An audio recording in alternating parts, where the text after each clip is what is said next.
Today I read this report from 2020 from the Queensland University of Technology Digital Media Research Centre on the use of Minecraft Education Edition in classrooms in different schools in Queensland. It contains a lot of comments from teachers who were asked to trial Minecraft. And I read a lot of comments in here about the fact that the teachers see potential in Minecraft, but because of their unfamiliarity with Minecraft, it is a barrier. So it made me think of something I think about a lot, which is how much knowledge do a teacher need to have to teach a subject to a student? It reminds me of a comment I received in my evaluation survey when I was a graduate student at the University of Western Australia over 30 years ago. And I was tutoring in a course called Computer Graphics, and the course was about using a graphics library called OpenGL to teach graphics programming. In my end of semester evaluation survey, one student wrote, he was a great tutor, but he knows nothing about OpenGL. So that was quite a contrast in one sense. A great tutor, but knows nothing about the core subject.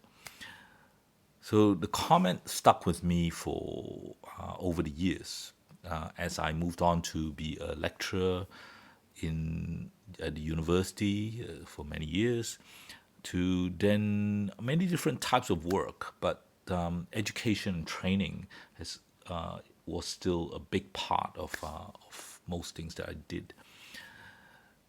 As I see technologies evolved and education change, we now find that a teacher can not possibly match the available repository of information and knowledge that's available to a student, from books and publication to Wikipedia to now AI that we can fine tune.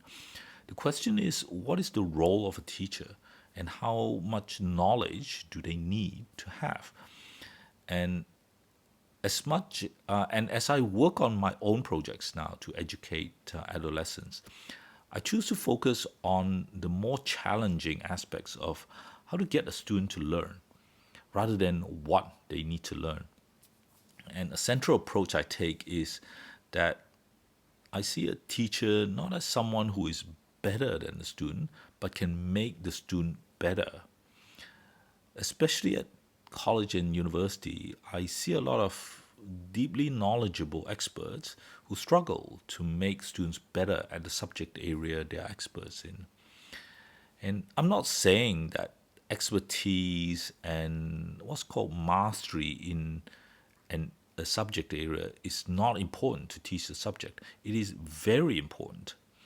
What I'm saying is that with the tools available today, it is no longer enough to be an expert. Perhaps it never has been enough. It's just that in the past, students didn't complain.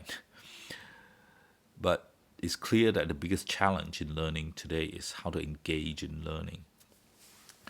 So over time, especially in the past few years, I've settled on a set of attributes that I believe is important to be a contemporary teacher. And so that involves a lot of things, but primarily is to be able to promote curiosity and inquiry, to be able to support creativity, to communicate and to collaborate with a student, and to be able to role model good communication and good collaboration, to teach how to adapt, to teach how to find balance, and to teach how to think critically, and to reflect and to improve, to teach how to be self-directed and self-sufficient, and to teach how to work in an interconnected world. So all of these, I believe, are important things, and probably more important than absorbing knowledge and providing expertise. And funnily enough, I find that these attributes I've just listed are also core to a contemporary student. To me, the boundary between being a good student and being a good teacher is no longer clear.